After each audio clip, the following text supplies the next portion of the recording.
Oh Heavenly Father, we thank you, we praise you. Lord Jesus, you were with your disciples in that boat when the storm came. You were sleeping. It was you who told them to go to the other side.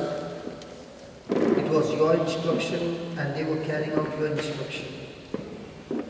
And in the midst of that storm, the disciples were filled with fear, doubt, and they even gave up their faith.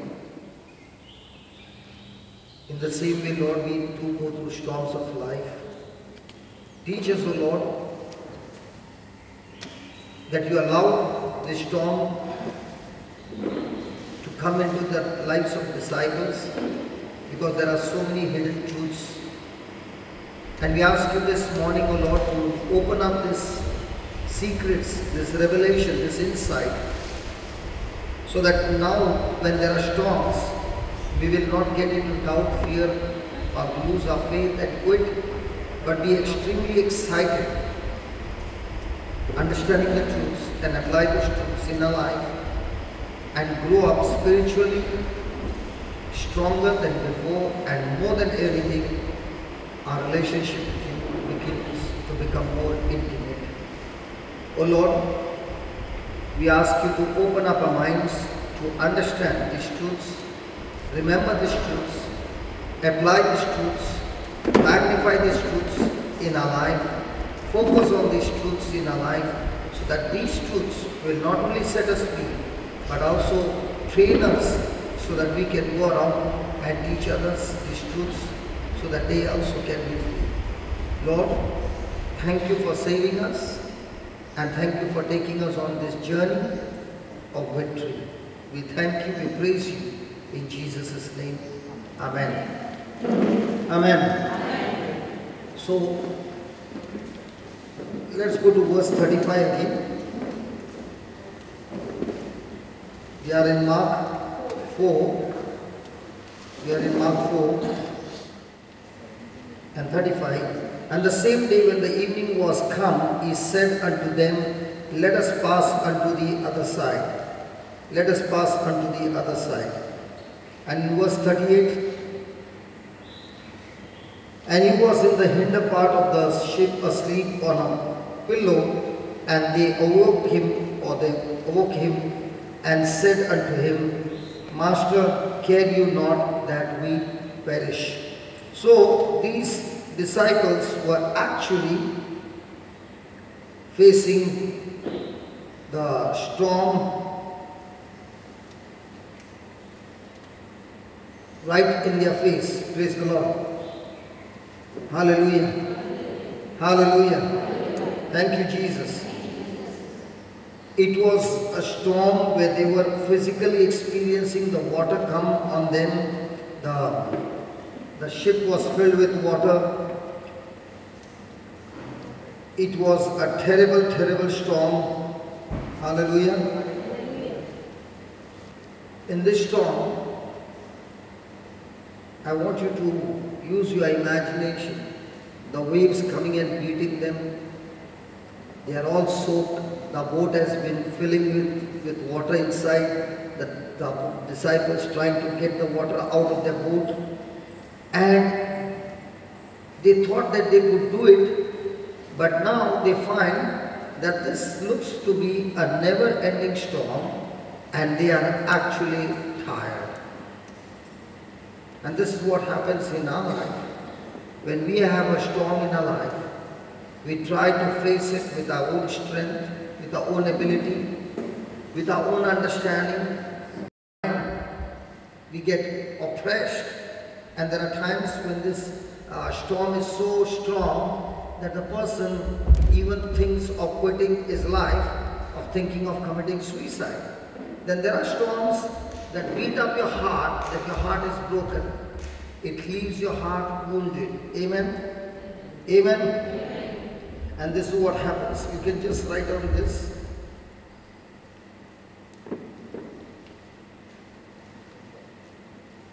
The first point is, the storm was in their face. The storm was in their face. The storm was real. Can you please write down fast? Because this is what everybody faces in life. And we got to find a solution. Okay? Yes. Hello? Yes. We want a solution. Yes. Because till now we are only understanding about the storm. Then we go into the solution. Okay, quickly. This storm was real. They could feel the waves, the wind.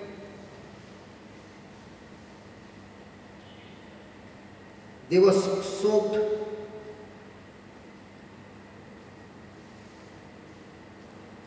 Waves trying to break the boat, or might have even broken the boat. Might have even broken the boat. And that's why the vessel was filled with water.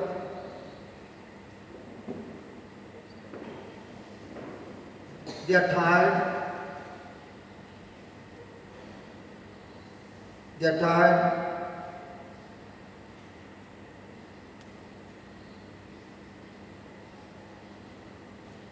They are overcome with tiredness.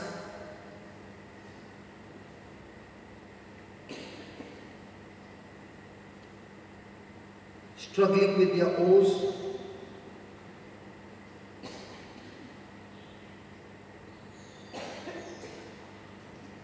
And nothing seems to stop the storm.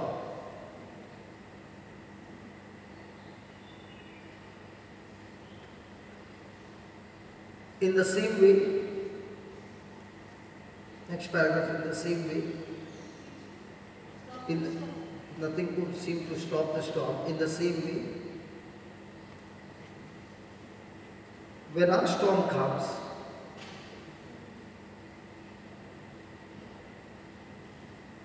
we can feel them too. We can feel them too. Is it going line over, Nathan? Okay. They shake our world. They shake our world. Sometimes they touch our flesh and we can feel it.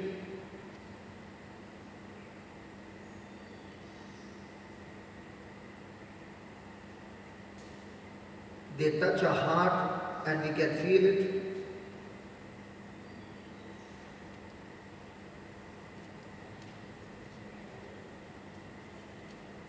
They beat our mind and we can feel it.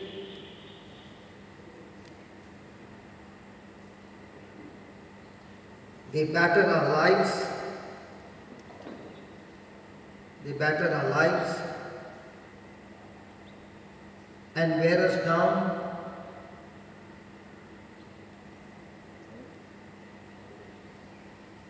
They leave us broken and wounded. They leave us broken and wounded.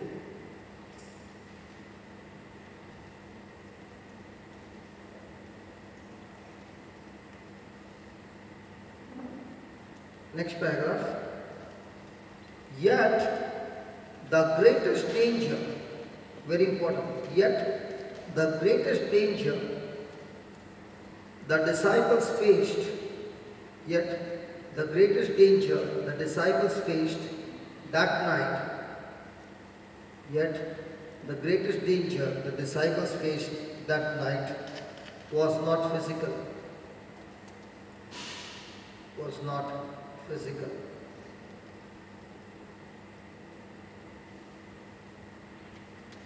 The real storm was not the storm. The real storm was not the storm that battered their boat. The real storm was not the storm that battered their boat.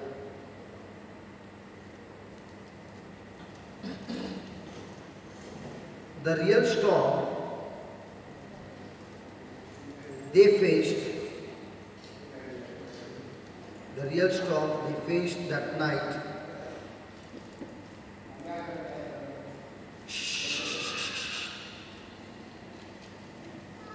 the real storm they faced that night was the storm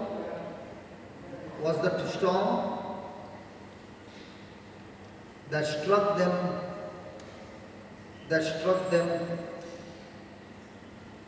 at the very heart. Can somebody say what was the storm? The heart.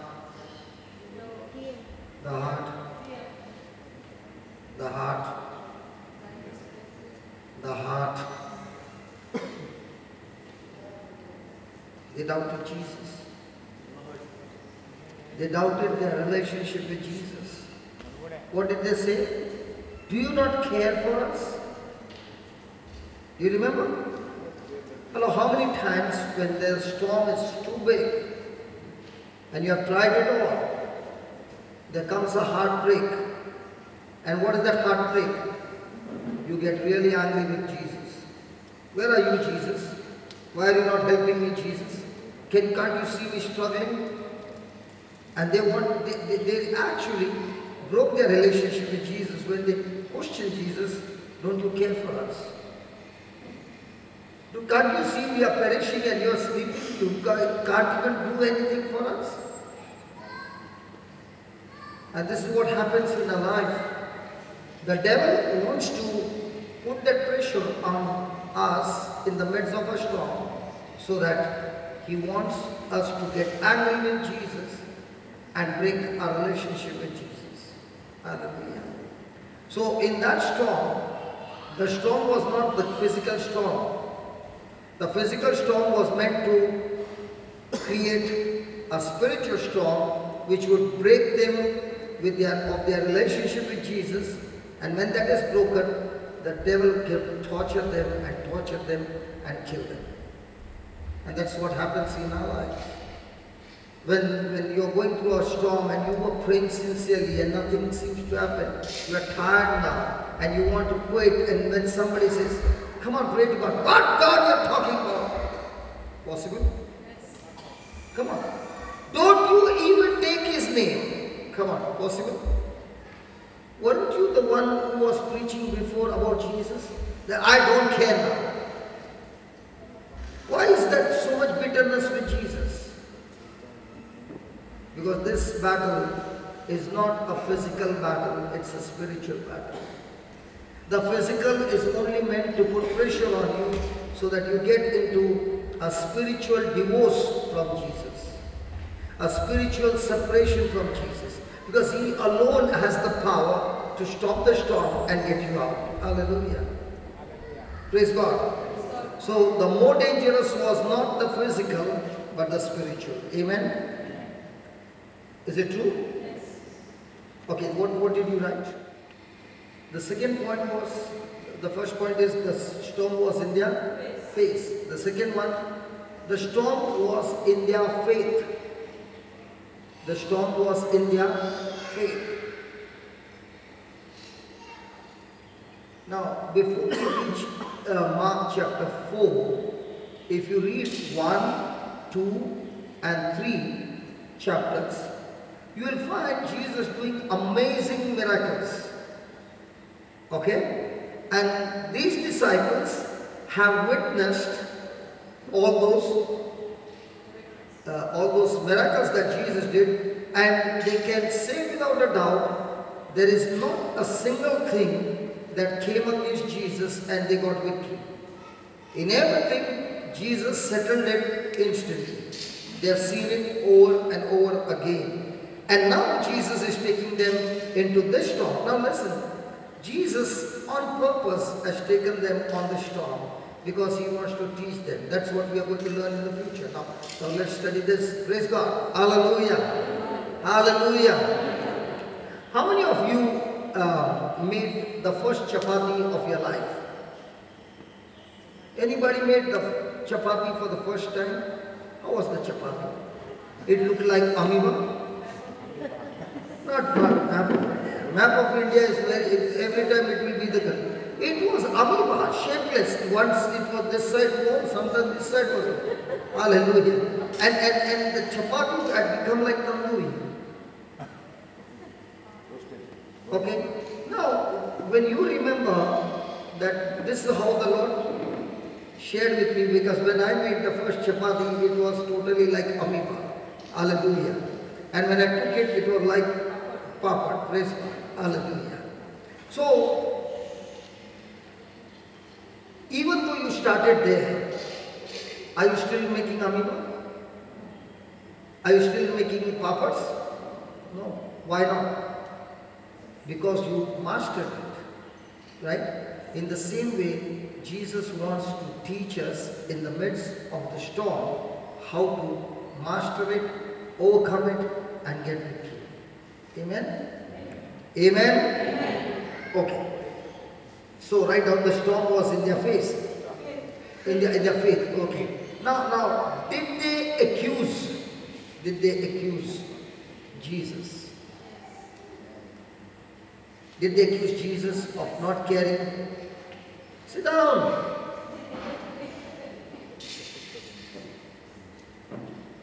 Did they accuse Jesus of not caring for them? Yes. So was their faith shaken? In spite of seeing, now, in this chapter, did they see Jesus a compassionate Jesus or very strict Jesus? Compassionate Jesus. Did he see Jesus as a bad Jesus or as Jesus full of goodness? So if Jesus could do that for others, and these are the ones who are living with Jesus all the time, will he not do it for them? But under pressure, did they doubt Jesus and destroy their faith? Right on. The disciples accused Jesus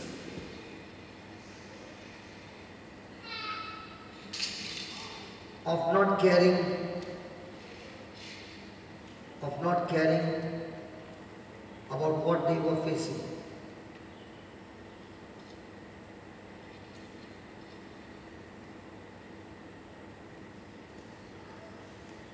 They were doubting Jesus. They were doubting Jesus. Even though they had already seen his compassion,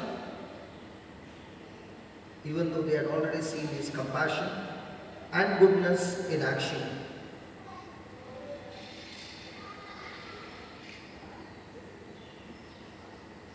They had seen Jesus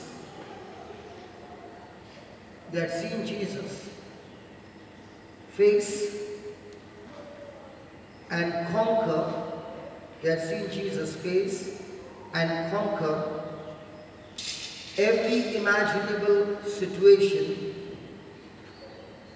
They had seen Jesus face and conquer every imaginable situation in life.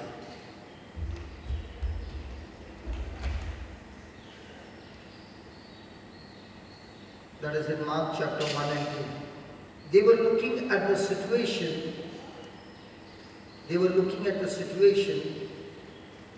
And not at their Savior.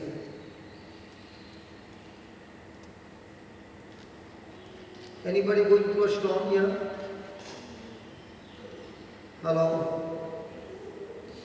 You're saying, let me first write, then I will answer. Okay. You finish writing? Not at their Savior. Okay, question.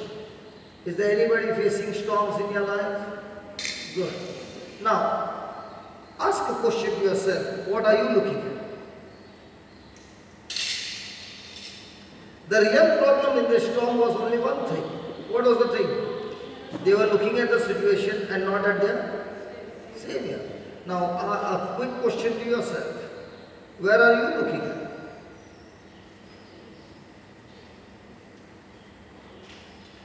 Might be everything is good in your life, but there are one or two things.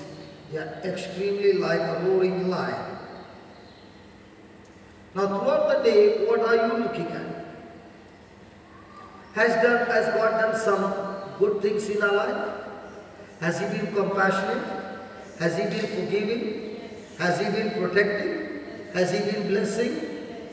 Then why are we doubting? Now somebody will say, I don't doubt. Then why are you worried? That worry itself is doubting Jesus.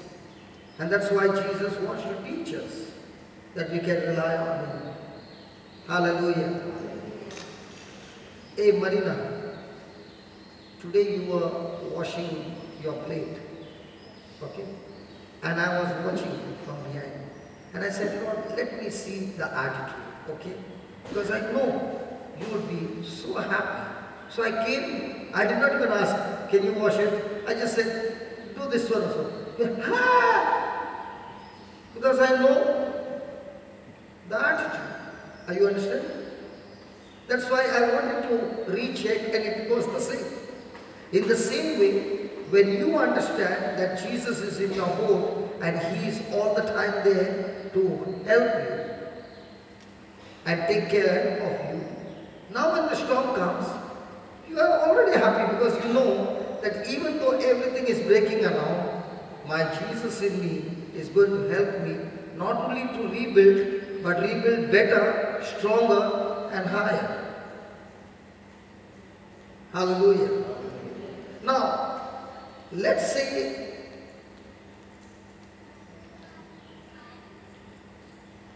was this a storm all about a check in their relationship?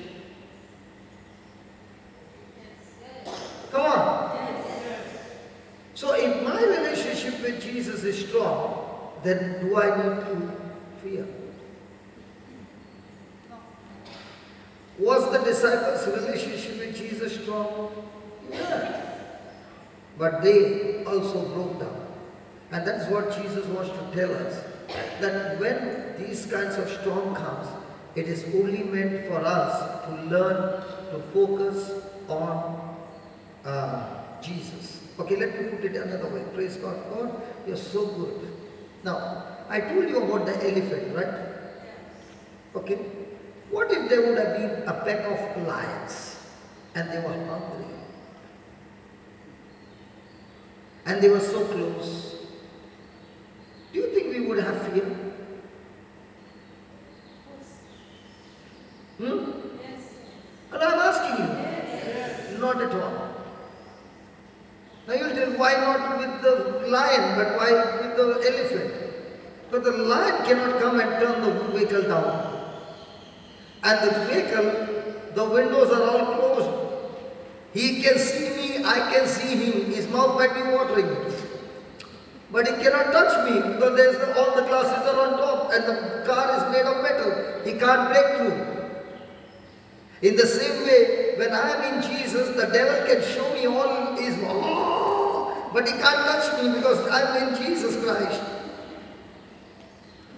Are you following? But let's say one of the glasses is not going up, that they're not going up. Come on, one of the glasses is not going up. Forget about the lion. A pack of monkeys are there. And two windows are open and you are trying your best and they are not going up.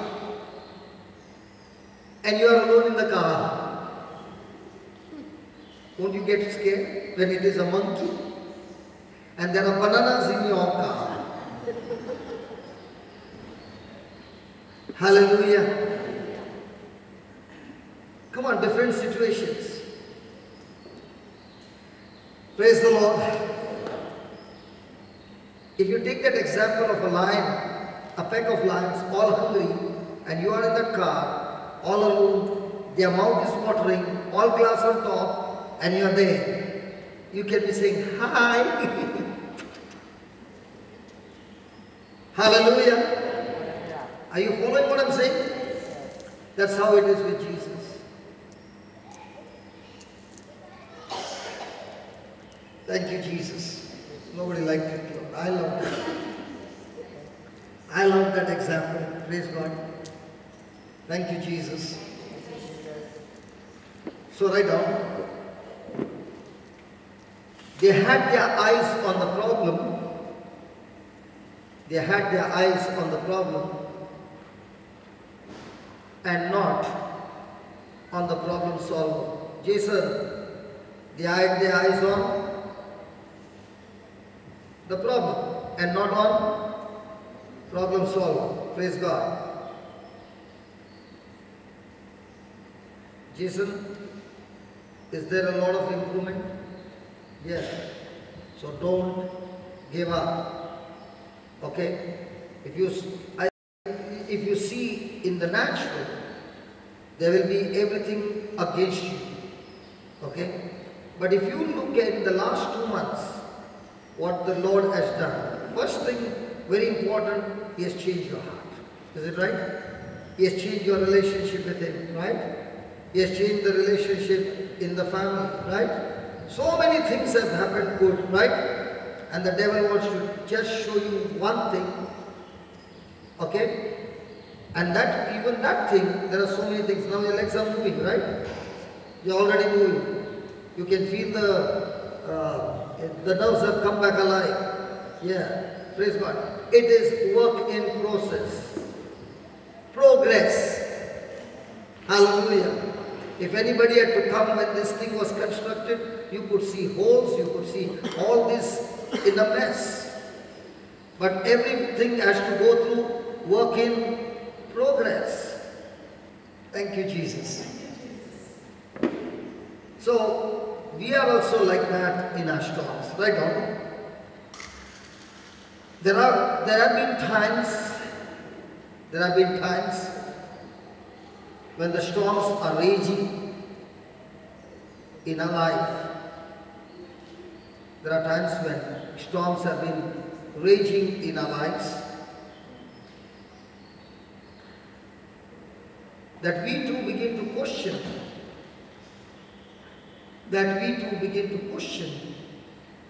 God.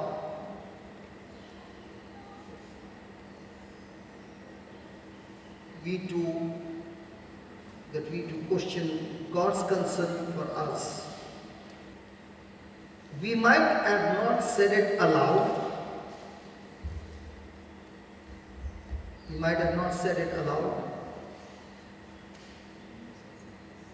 But surely, our flesh must have been crying aloud,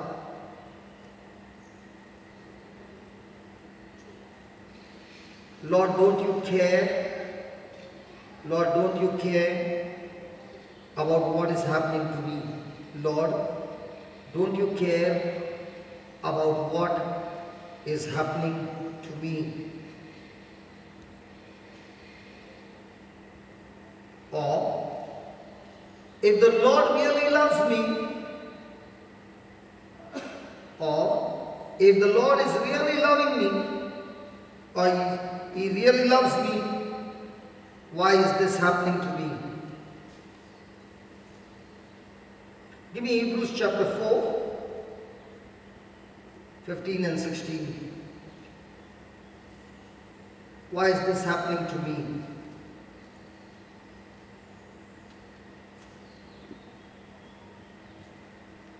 Hallelujah. Are you ready?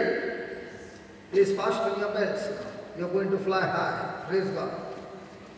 Okay. We have not an high priest which cannot be touched with the feelings of our infirmities, but was in all points tempted like as we are, yet without sin. Now, what was the office of the high priest? The high priest would be going into the Holy of Holies in the Old Covenant, and he could go once a year.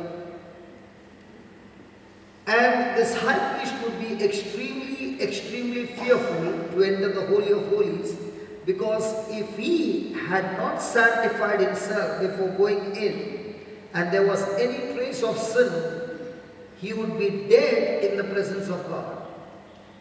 Because the presence of God, the holiness of God was so strong that if he had to enter in, with any kind of sin in him, it would be the last moment of his life. So even when the high priest would go, he would have bells on his waistment, so that and there was a curtain that blocked the view of the Holy of Holies.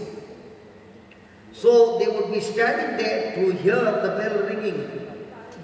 So when he's walking, they could see, he's still alive. And also, they would tie a rope on his leg. Supposing he struck dead, then who will go and bring him? So to bring him out, they would tie a rope. Supposing the bells are not ringing and he's fallen dead, they would pull him with the rope. Praise God. Hallelujah. Now, that high priest who would go had corruption in his own heart and mind. He was weak, he was tempted, and he had fallen into sin. But in the new covenant, we have a high priest. His name is Jesus. Now, what was the office of the high priest? The high priest would go there and sprinkle the blood of the lamb on the altar, and because of that blood, the sins of the Israelites, the whole nation, would be covered up for 1 year. So God would not deal with them according to their sin, He would deal with them according to mercy. Praise God. But the next year, they had to recall and confess that sin again. Because the sin was never forgiven, the sin was only covered by the blood of an animal. But when it comes to Jesus, He is a high priest who has never ever committed sin. He is a high priest who is full of compassion and love. He is a high priest who forgives. Hallelujah. Hallelujah.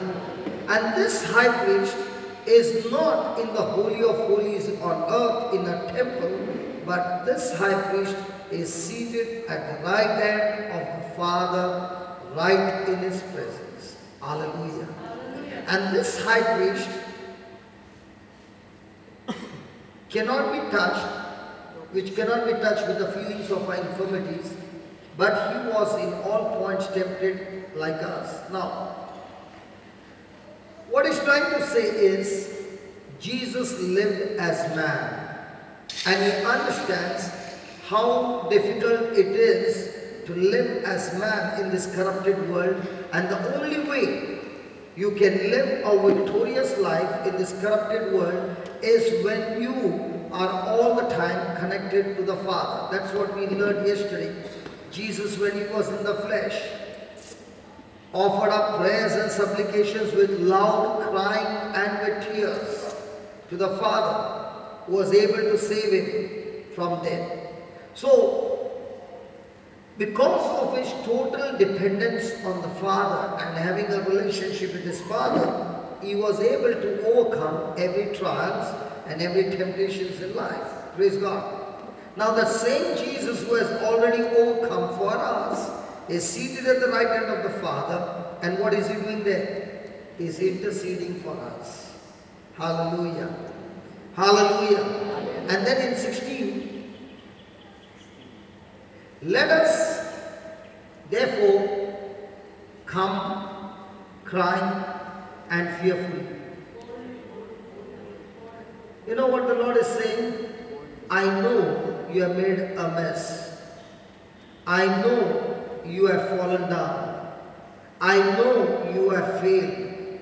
But Jesus is saying, listen, when you walk in to the throne of my Father, don't walk in with fear, but walk with boldness. Why boldness? Because I am seated at the right hand of the Father, and I am the one who loves you. I am the one who cares for you. I am the one who washes you with my blood because you have repented. When my Father will see you, He cannot see any more sin in you, because all that He can see is the blood of His Son all over you. Can we give the Lord a big hand for that? I don't know about you, but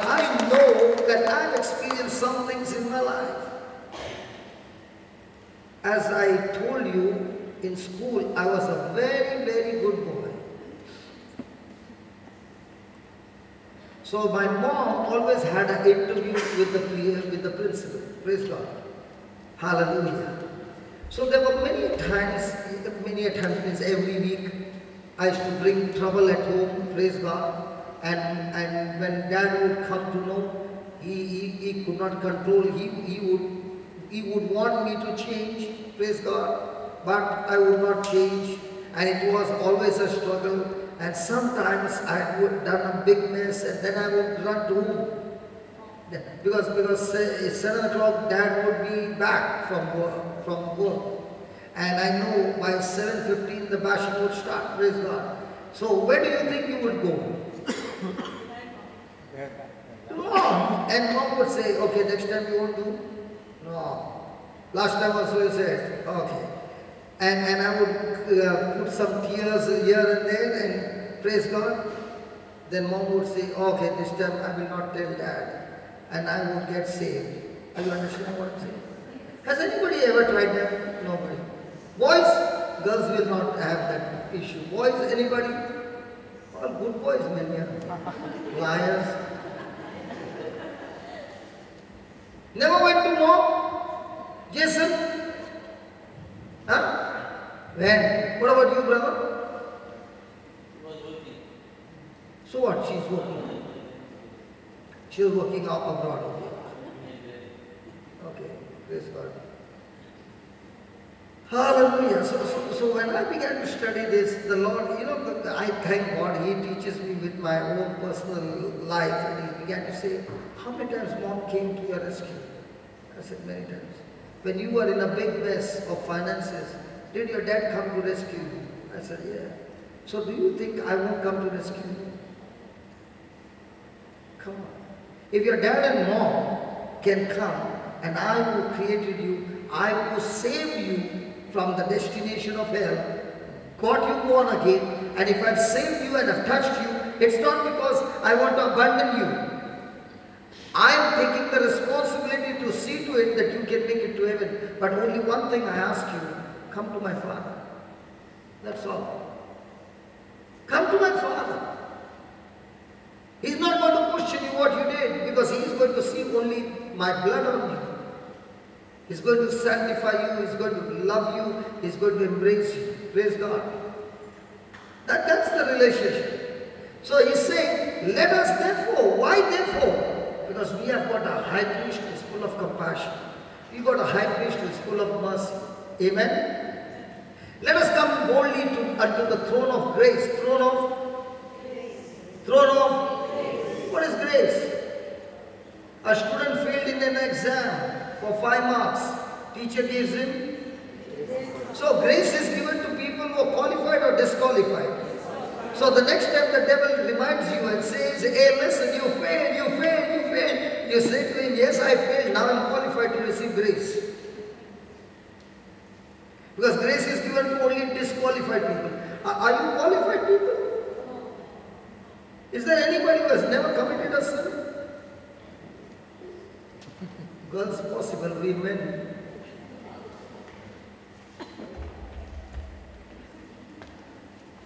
Praise God. Have you committed sin? Yes. So because of that, are we qualified? No. So because we got disqualified, now are we qualified for grace? Yes. So now the Lord is saying, come to the throne of grace, how boldly, that we might obtain justice. Let's say your next door neighbor is troubling you. Okay. Irritating you all the time. Okay. So don't you want justice? Hello? Somebody robbed your property. Don't you want justice? Go to God and ask Him, God, I want justice. You know what He'll say? If you want justice, that means I should bash him up, right? I'm ready to bash him up for what he has done to you. But let me bash you up for what you have done. Now anybody wants justice? Hello? Because if you want God to deal to other person according to what he has done, then God says, I will give him what he has done. No problem. But let me deal with you what you have done. I have done so much and what he has done to me is so much. Now tell me, do anybody interested in justice?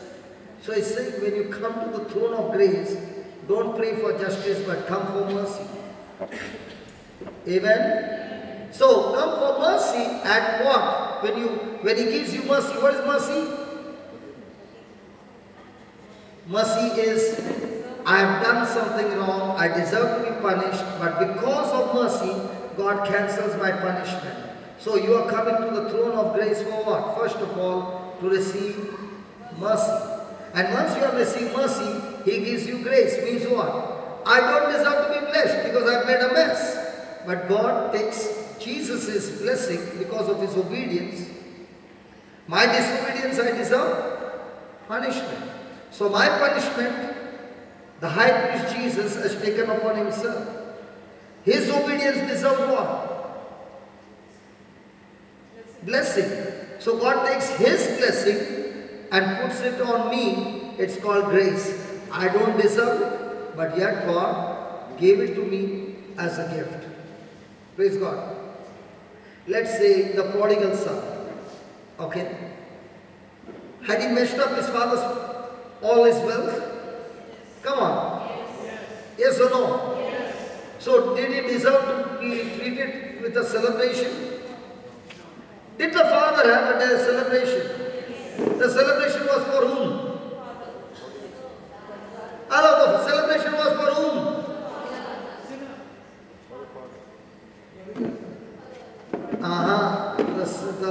The celebration was for the father. It was not for the son. He was celebrating because he had got his lost son back. Praise God. Hallelujah. Hallelujah. But tell me one thing. If a son has done all the mess and he comes, and you are the next door neighbor, and you come to know what a mess he has done, and then the son comes home, and there is a big party because the son has come, what will you say? That fellow deserves a party, or that fellow deserves a kick? And that's exactly what happens when you see grace. Grace is given to the most disqualified person. Anybody who has got disqualified, God gives him that grace. Praise God. Hallelujah. That grace is given to him so that with that grace there is more repentance, more acknowledgement of the Lord in their life, and life is changed. Amen. Amen. That grace is not given to you as a license to go and do more disqualified work. No. That grace brings repentance. Amen. So that we may obtain mercy and find grace into time to help in time of need. Hallelujah. So according to this scripture, tell me one thing. Does the Father cares for us? Now let's take you are the father and I am the prodigal son and I come back. Will you run towards me? Yeah, with all the mess. First thing we'll say, I love you.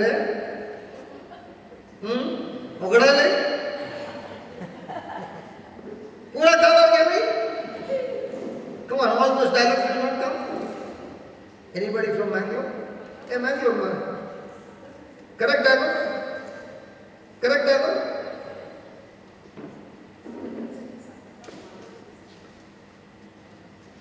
Your mothers are very different heart and fathers have got a hardcore heart.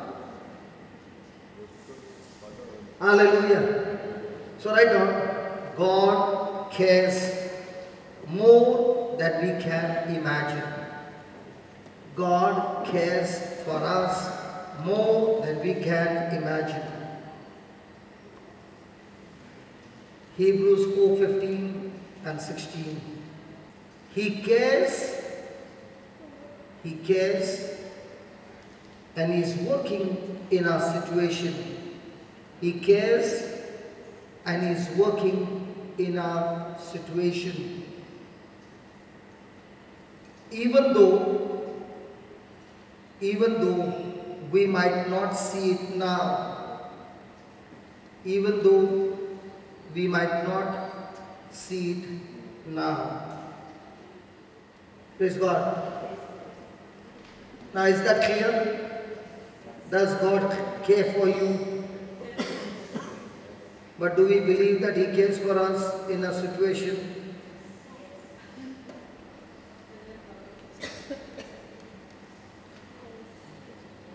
I don't know whether He loves me.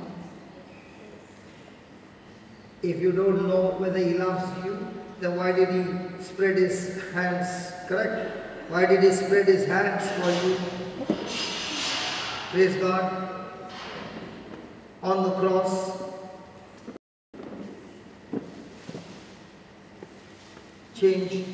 Let's change our thinking.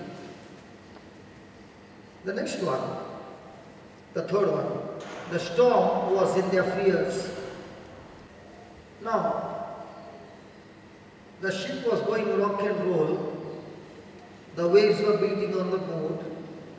The water was being filled, and Jesus was fast asleep. Did they go and wake Him up? And what did they say? Now, what would you feel when a person, when there's such a bad situation and somebody is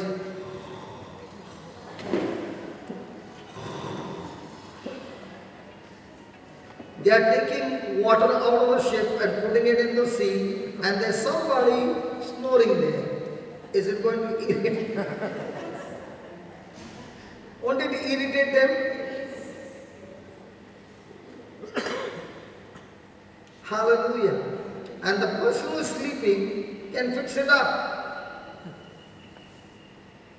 But is busy sleeping. Praise God. Did they go and wake him up? Yeah.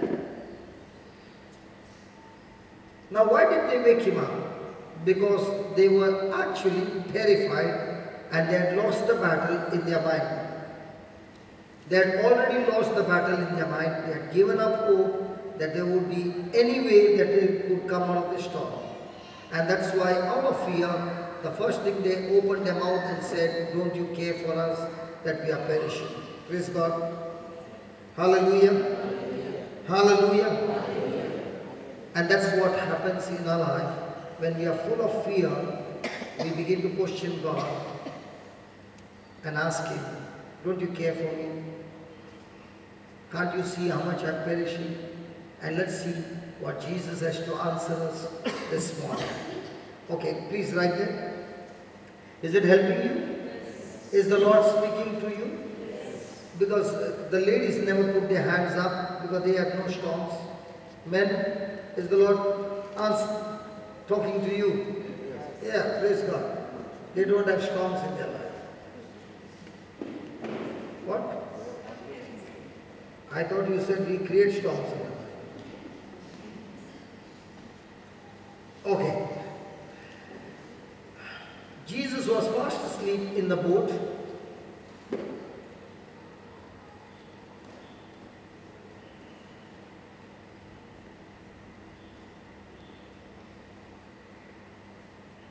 They run to him and wake him up. The disciples were terrified. The disciples were terrified and have lost all hope of surviving this storm.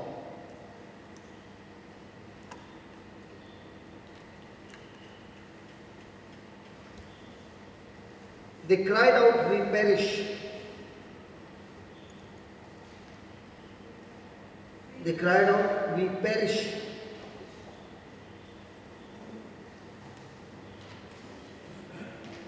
We got to remember it was Jesus. We got to remember it was Jesus who sent them out. It was Jesus who sent them out into the sea or onto the sea in the first place, onto the sea in the first place.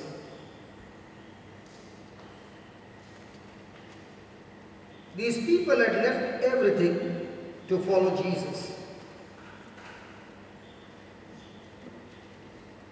These people or these disciples had left everything to follow Jesus. And now, Jesus has led them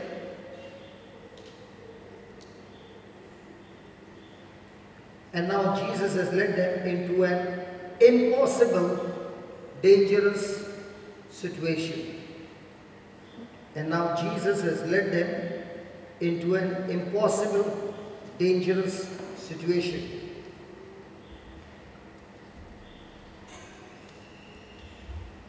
And now they are afraid.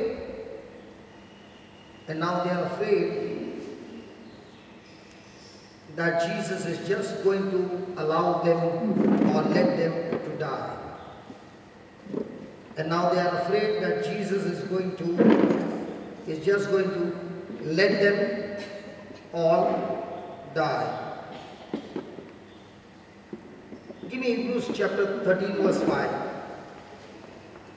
Let your conversation be without covetousness, and be content with such things.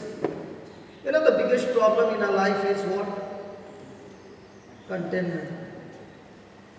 You can have everything in life and still be the most saddest person in this world. And you can be having nothing and still be the joyful person in this world. This joy and this miserable thing is all depending on what are you content with. Are you a person of contentment or are you a person of discontentment? If you are a person of discontentment, you will never be happy. And that's why St. Paul says, I've learned to be content in all situations. Whether I'm hungry or I'm full. Whether I've got things or whether I've got nothing. But in all things I have learned. Say that word, learned. So we are also a discipleship or a fellowship with Jesus or a relationship with Jesus is all the time learning.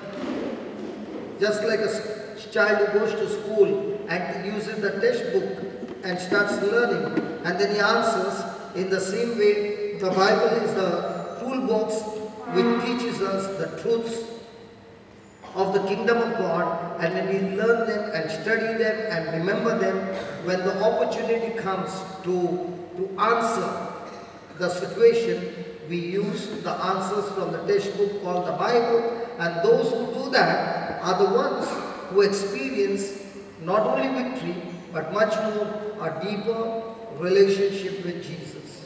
Hallelujah. So right now what we have been learning, what word has been planted in your heart will be tested by the devil. He will come to steal this word out of your heart. And that's the time, if these truths are understood and applied, you will be able to overcome the temptation and the works of the devil coming against you. Amen? So then he says, be content with such things as you have, for he has said, what? I will never leave you nor forsake you. Now, why do you think God got you born again? To abandon you? Oh no. He got you born again, He got you into a new creation to have a relationship with you and make you more and more like Him. Yesterday I told you, God is not interested in comfort, God is not interested in blessing you, He's not interested in any of those things. He's interested in only one thing. What is that one thing? To make you more and more like His Son, Jesus. And that's why those trials are. And the more and more you become like Jesus, the more and more you experience the favor, the blessing and all those things in our life. So our top priority is not to get blessed from God. Our top priority is, I want to become like Jesus. When that becomes your top priority and that becomes your focus, then all other things will begin to follow us. Hallelujah. Hallelujah. So here is God talking to us and saying, I commit myself to you. Means what? I'm committing my word to you. I will not abandon you. I will not leave you. I will not forsake you. I am taking the responsibility to be with you at all time and care for you. Hallelujah. Hallelujah. Hallelujah. So even though the Lord has committed himself to do good things in our life, but is it going to be only on God's commitment, or is it also going to be my commitment? Because in a covenant, anybody married here? Nobody. Anybody married?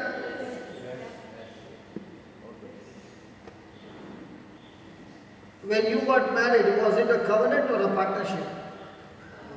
It was a covenant. Hallelujah. In that covenant, both the parties were involved, or only one said, I do? Huh? Both said, I do. So, both of us, both the parties are committed. Praise God. In the same way, in a covenant, God is saying, as for me, I commit myself to you. I do. Now what are you saying? You are saying, I will do what I want, but you do what I want. See? Hallelujah. What is God saying? I am committing myself to you. I will do it for you. Then what is my commitment? Okay, Lord, I will also agree with what you are saying, and I will do it. So ultimately it is, when we start our marriage vows, it is I do. But the moment you get married, then it is no longer I do, it is we do. Together. Hallelujah. And if it is, even after that I do, then it will be, I will do what I want. Then the other one will say, I'll do what I want. And then like a rubber band, it stretches and one day it breaks. Hallelujah. But if they both agree to the third party, his name is Jesus. In the covenant there are three people. Jesus and the couple. And now if they agree to what Jesus says, then it is no longer I do, it is we do. Amen. Hallelujah. Thank you, Jesus. So Jesus has committed himself that he will be with us, he will not leave us nor forsake us. Write down.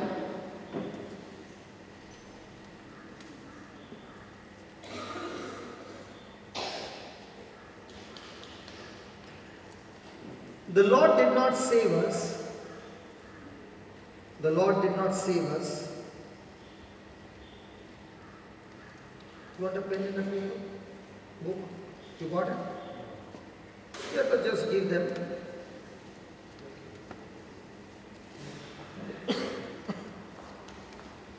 Jesus did not save us. The Lord did not save us just to abandon us. Just to abandon us when time gets tough. When times get tough. He is absolutely committed. He is absolutely committed to us. He is absolutely committed to us and will never forsake us. And will never forsake us.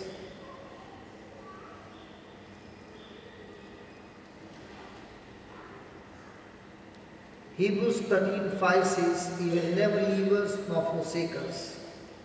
He will never leave us nor forsake us.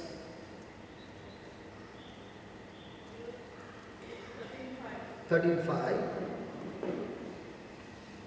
The word leave means to let sink. The word leave means to let sink. And the word forsake means He won't abandon you. He won't abandon you, desert you, or leave you under any circumstances.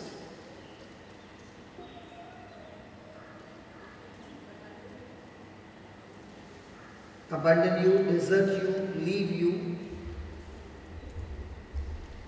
under any circumstances.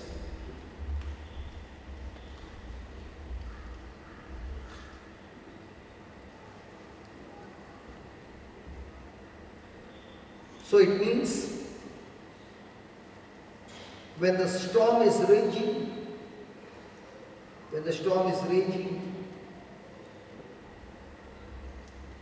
and the boat is rocking,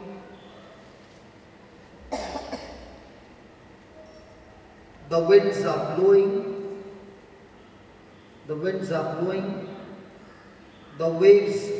are beating or crashing against our vessel. The waves are beating or crashing against our vessel. He will not let us sink. Wow. He will not let us sink. He will hold us up. He will hold us up and never desert us and never abandon or desert us under any circumstances.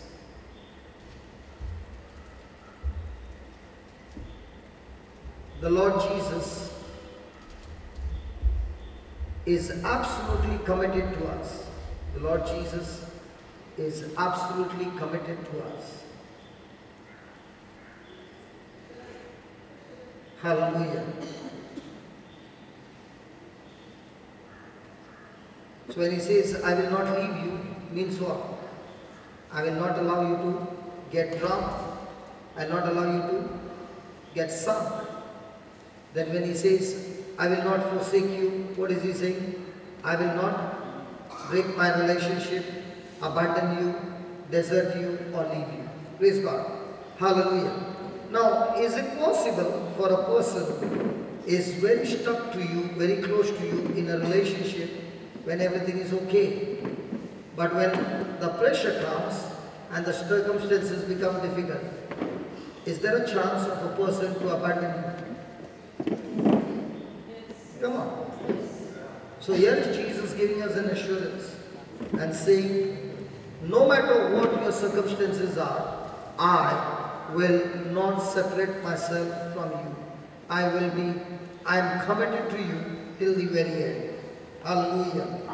Let's go to Isaiah 49 and let's see what Jesus has to tell the people of Israel. Isaiah 49 verse 14. Because what happened was, so many situations going negative all around, the Israelites or the city of Jerusalem, the people over there felt like God had forsaken them. Hallelujah. Now, these people at that time were living in disobedience. It was not that God had forsaken them, it was their own disobedience that had caused chaos in their lives. Hallelujah. Now, this is what God is replying to the people who are saying, God has forsaken us. God has let us down. He has abandoned us. He has deserted us. Now, this is God who is replying to their words, what they were saying. But Zion said, the Lord has forsaken me and my Lord has forgotten me. Then 15. Can a mother forget a sucking child, that she should not have compassion on the son of her womb? Yea, they may forget, yet will I not forget thee. So he's saying, is it possible for a mother to forget a baby?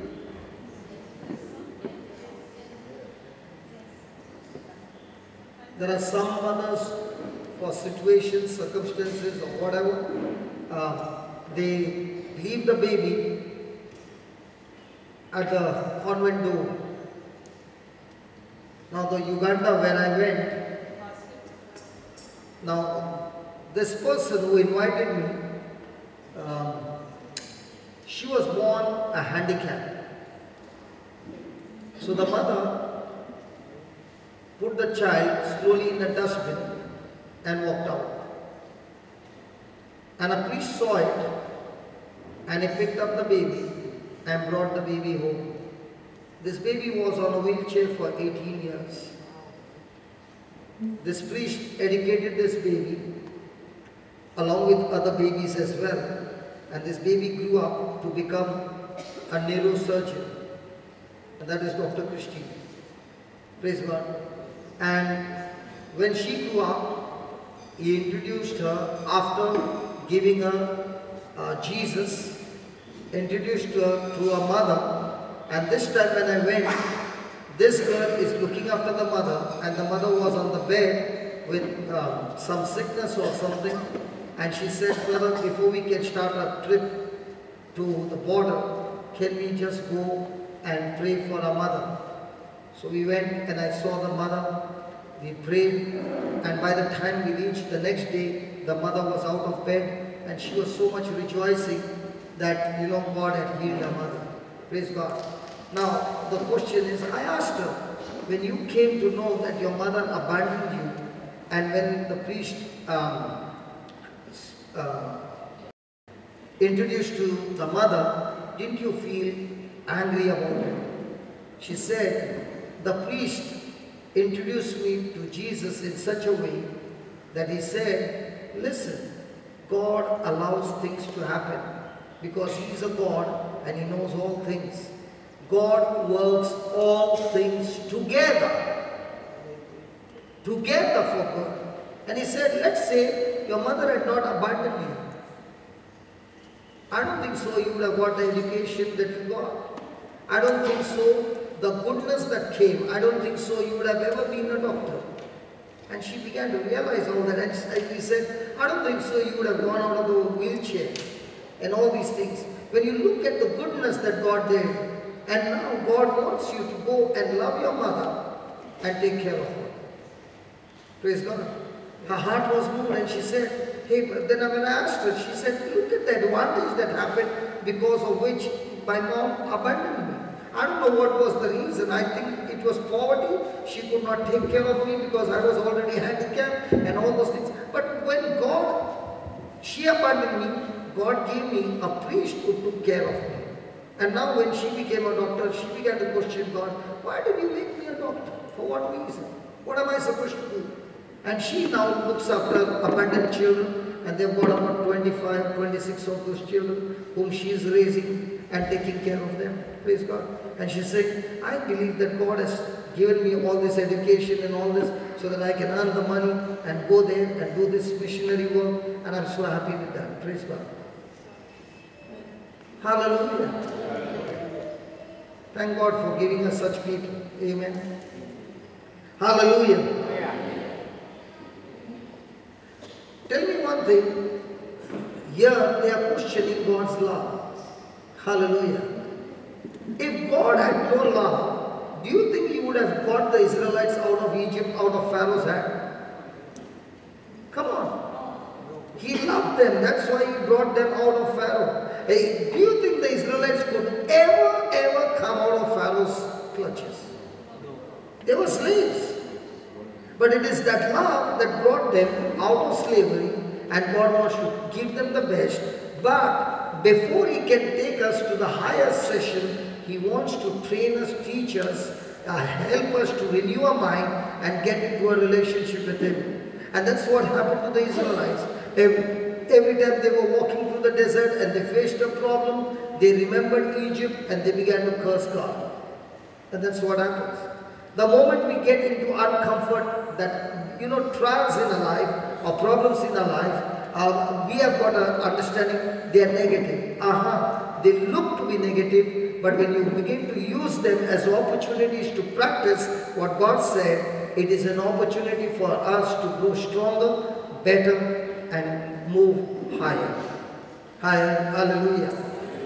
Nobody can develop strength without pressure. So the more and more the pressure is applied, those muscles start getting developed.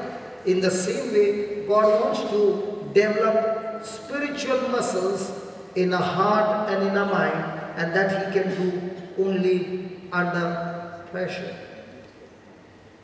Hallelujah. You ask a person who is going to the gym, who is building up his body. You go and tell him, hey, even I want to join the gym and build up my body. But I don't want to pick up any of those weights. Is there any medicine by which I can get those muscles? The medicines can give you, that can build up your overweight, but not necessarily muscles. Praise God. You will become like a balloon. Instead of muscles, you will have fats all over. Praise God. Hallelujah. So if God could love the Israelites and bring them out of slavery and take them to the land flowing with milk and honey, how much more do you think that God loves His own church, who has been redeemed by the very sacrifice, death and blood of His own Son? Do you think He is going to abandon for all the blood that Jesus shed on the cross? He loves us. It is only because we do not agree with Him, but we agree with the thoughts that the devil is giving us of all those fears. It's only because instead of focusing on the problem solver, we are focusing on the problems. Praise God. Hallelujah. Let's write this and then we start. Okay, we'll write it in the over there. Okay, praise God. Because my time is up already. Heavenly Father, we thank you as you take us through this journey of the storm. Slowly but surely, you are showing us of your love in the storm. Lord, thank you for your word that you will never leave us nor forsake us. Thank you, Lord, that you are committed. Teach us to be committed to you. Teach us to learn, Lord, from you through this example of the disciples, that we no longer focus on our problem, but we focus on you who is able to solve our problems. Lord, all these trials are meant to give us a heartbreak where our relationship with you is cut off. But Father, by trusting in you and agreeing in your word, these very storms will enrich us and give us an opportunity to practice your word and see with our own eyes and experience the result that comes by applying our faith in you and trusting you. Father, thank you for teaching us these truths. Now we understand, Lord, that the problem is not on the outside, the problem is inside, and the problem is with our own thinking. Help us to renew our mind, change our thinking, and agree to whatever your word says and move into action by faith. And when we do that, O Lord, we will see your glory following us every day of our life till we leave this planet Earth and we experience your glory in heaven. We thank you, we praise you in Jesus' name. Amen. Yes. Yes,